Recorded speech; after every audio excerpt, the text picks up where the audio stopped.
In the northwest of England, in the middle of a field outside Carlisle, is the Rickerby Park Tower.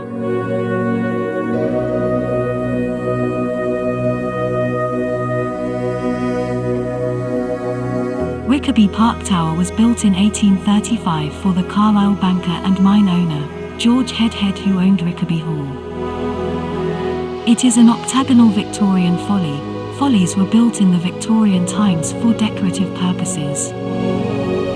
It was also possibly used as a dovecote tower to house pigeons.